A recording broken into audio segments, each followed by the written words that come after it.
Dans le monde de Lion, il est toujours dit que les plus forts dominent les plus faibles. Dans une forêt, il y a toujours les plus forts qui cherchent vraiment à dominer les plus faibles. Et dans ce monde-ci, le monde est tellement bizarre. Et si on ne le prend pas vraiment conscience, nous allons demeurer et mourir pauvres. Je veux parler ici de nous, les Africains, que ce soit au niveau de la diaspora, les Africains de la diaspora, surtout francophones, et encore pire, ceux qui sont au pays et qui se débrouillent beaucoup plus. Qu'est-ce que je voudrais dire ici ce matin? C'est qu'il y a quelque chose qui me dérange. Ce qui me dérange, c'est que c'est la diaspora qui me dérange. Quelle diaspora? La diaspora africaine me dérange beaucoup. En quoi est-ce que la diaspora africaine me dérange? La diaspora africaine me dérange parce que on ne veut pas entreprendre, on ne veut pas faire la paix, on ne veut pas faire l'union, on ne veut pas comprendre le mode de vie d'aujourd'hui. Je prends l'exemple, une seule personne, un seul président vient d'être élu et puis le monde est en train d'être bouleversé. Je veux parler ici du président Donald Trump. Le président Donald Trump, après son élection, c'est-à-dire après son investiture, dès le premier jour, tout le monde entier est en train d'être bouleversé sérieusement. Le Canada, tous les pays, que ce soit Europe, et pire encore le continent africain. Et pourquoi c'est comme ça? C'est comme ça parce que les gens veulent protéger leurs intérêts. Les gens veulent protéger leurs intérêts. Alors, ce que le monsieur sait faire, c'est qu'il a signé des décrets et il a dit qu'ils vont observer ces décrets-là pour 3 mois et l'application immédiate. Et on va observer ça pour 3 mois pour voir qu'est-ce que ça va donner.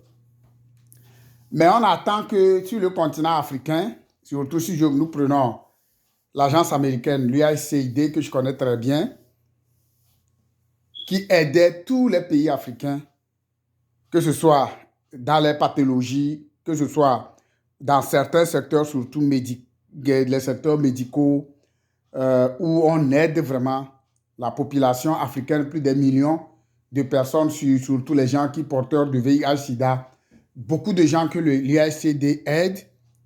L'USAID intervient même dans les crédits. Nous, on était au crédit et souvent, c'est eux qui financent certains crédits sur le continent africain, etc. Beaucoup d'institutions de microfinance dépendaient même d'eux. Alors aujourd'hui, on veut supprimer tout ça là.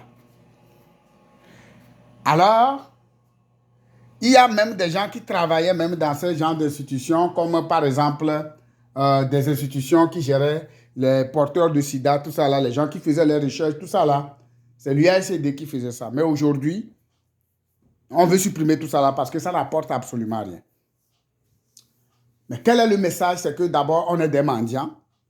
Les Africains, beaucoup sont des mendiants. On est tellement des mendiants. Voilà pourquoi quand on vient au Canada, on cherche seulement à voir où est-ce qu'on va aller trouver l'argent des enfants. Et tout le monde est en train de courir derrière l'argent des enfants. Il n'y a personne, un Africain qui va me dire le contraire, qu'il est venu au Canada et il n'est pas content de l'argent que les Canadiens ont mis en place pour... Et même beaucoup de familles se divorcent aujourd'hui à cause de l'argent des enfants. Les Blancs ne se divorcent pas, mais les Noirs, 2 minutes, ils vont se divorcer. Quand tu vas leur demander, ils vont dire, Abraham, moi, j'aime les enfants. C'est comme le papa, c'est-à-dire le parent qui a couché avec la femme pour faire l'enfant, n'aime pas son enfant. Tout ça, là, on parle de la gratuité. Parce que le noir aime la gratuité. Nous sommes des mendiants. Quand tu te divorces avec ton mari, ne serait-ce que pour l'argent des enfants, tu es une mendiante. Et pire encore, beaucoup de gens se préoccupent de la décision, tout ce qui est en train d'arriver aujourd'hui dans le monde, après l'investiture de Donald Trump. Mais beaucoup de nos chefs d'État, ils ne pensent à rien. Si je prends nos chefs d'État, après ceux qui se disent qu'ils sont des organisations, et ici au Canada, l'organisation de la CTC Togo, les Togolais, les organisations des Camerounais, Camerounaises, ça dit personne ne pense à rien. On n'a fait aucune déclaration. On ne pense pas qu'est-ce qu'on peut faire de façon commune pour pouvoir essayer de vraiment essayer de créer de la richesse et essayer de sortir de cette domination. Personne ne pense à ça. Et c'est maintenant qu'on est en train de renforcer ce qu'on appelle les divisions entre nous. C'est-à-dire que la non-collaboration, la non-solidarité, ça dit que pas de cohésion, tout le monde pense solo. Mais vous savez, c'est un peu difficile de parler du problème du continent africain. Le problème du continent africain, c'est l'Africain lui-même. On est des mendiants et cette mendicité, c'est venu de nos chefs d'État. Quand les premiers dirigeants de l'institution, c'est-à-dire de nos pays, font comme s'ils sont des bébés, et ils vont aller faire courbette pour Donald Trump, ils vont aller faire courbette pour Justin Trudeau, ils vont aller faire courbette pour Emmanuel Macron, qui a presque, lui et moi, on a presque nos âges, c'est-à-dire même âge. Et tu vas aller voir un papa dit, il fait comme ça, il fait comme ça, il fait comme ça. C'est de n'importe quoi, c'est de l'incompétence notoire. Voilà ce qui est en train d'arriver. Et moi, je voudrais saluer les décisions de Donald Trump parce que c'est un monsieur qui a dit que c'est maintenant que l'Amérique doit devenir beaucoup plus riche. Ce qui est normal. L'Amérique pour les Amériques, le Togo pour les Togolais. Moi, depuis quand je suis arrivé ici au Canada, j'ai compris que on doit arrêter de mettre les gens en prison. On doit accepter qu'on puisse se faire des critiques entre nous. Parce que les critiques, là, ça apporte du bien pour qu'au moins nous puissions construire nos pays. Oui, nous devons construire nos pays. Si, par exemple, toi, tu as la tête du pays et que tu ne le fais pas bien, accepte que quelqu'un vienne le faire. Moi, c'est tout mon problème. L'Africain est un mendiant. Nos chefs d'État ils mentent. C'est des vrais trompeurs. Voilà pourquoi tout le monde a peur de Donald Trump aujourd'hui. Et quand nous prenons les petites organisations qui sont dites comme quoi ils sont en train de réunir les gens, ils sont pires même plus que ceux qui sont même au pays. Je prends le cas des Togolais. Il n'y a pas de... C'est seulement la fête que les gens savent faire. Si on dit fête, on est là. Mais si on doit parler de comment réunir les Togolais et créer quelque chose, créer une richesse, quelle richesse les Togolais créent ici? Moi, je ne vois pas un Togolais qui crée une richesse. Si on crée la richesse même, c'est une richesse individuelle. C'est de n'importe quoi. La richesse individuelle, là, c'est ce que nos parents ont fait et on est toujours pauvres. Alors, moi, je suis en train d'interpeller toutes les organisations qui sont, par exemple, au Canada, notamment la CTC du Togo, les organisations des Ivoiriens, les organisations des Camerounais, pour qu'on puisse créer une fédération et parler beaucoup plus de comment est-ce qu'on va aider les jeunes, comment est-ce qu'on va aider les gens à s'auto-financer, à s'auto-entreprendre et à créer une richesse commune. Voilà là où moi je suis en train d'appeler les gens. Et je voudrais vraiment essayer de dire qu'il faut que nos présidents de ces petites organisations qui sont en Amérique du Nord, que ce soit dans la diaspora, etc., fassent des petites déclarations et se réunissent entre eux pour qu'ils puissent rencontrer les entrepreneurs, ceux qui sont en train de parler et voir nous tous nos projets. Quel est le projet qui peut être un projet fédéral ou bien un projet fédéral pour toute la communauté?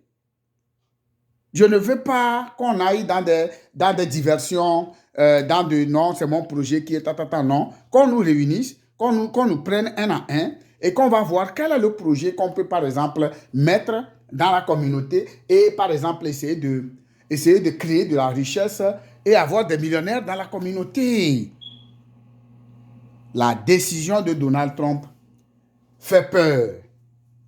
Des milliers de personnes, d'abord, seront au chômage et beaucoup de gens sont malades, ceux qui sont malades et qui sont en train les directeurs généraux des structures qui sont en Afrique, qui sont en train de gérer l'USAID, comme quoi, leur représentation, et qui ont plusieurs copines. Les copines seront bientôt au chômage parce que le propriétaire est au chômage. Voilà pourquoi je n'ai jamais accepté de travailler pour quelqu'un. Parce que l'UNICEF ne m'intéresse pas. Aucune ONG, ne m'intéresse pas pour que je gère ça. Non, ça ne m'intéresse pas parce que c'est de n'importe quoi, puisque tôt ou tard, tu vas toujours devenir, comment l'appeler, ce n'est pas toi qui l'as créé, c'est quelqu'un qui a créé, et on prend l'argent quelque part pour que toi tu gères. Et c'est sur cet argent que tu as beaucoup de copines. C'est de n'importe quoi parce que les copines même n'ont rien dans leur tête. Sinon, comment quelqu'un qui gère UNICEF peut avoir, quelqu'un qui travaille à l'ONU, comment il peut avoir plusieurs copines? Il n'a pas de création, il ne crée pas. Alors moi, je suis dans la création, je suis en train d'appeler beaucoup de gens à rejoindre la FINAB, la solution, qui est en train de commencer déjà ses effets au niveau du Togo et qui est en train de travailler ici, au Canada, pour que toi et moi, on est dans une seule vision. Qu'est-ce qu'il faut faire? Créer de la richesse à travers les assurances, à travers l'entrepreneuriat, avec le seul modèle d'affaires, le MLM, que je maîtrise beaucoup, qu'on devienne par exemple des experts de MLM dans les assurances et aller créer beaucoup de choses sur notre continent, surtout le Togo et en Afrique tout entière. Que le Seigneur bénisse cette parole et on se donne des nouvelles pour la suite. Merci beaucoup à toi parce que je sais que tu as compris et on va créer beaucoup de choses. À bientôt et bonne journée.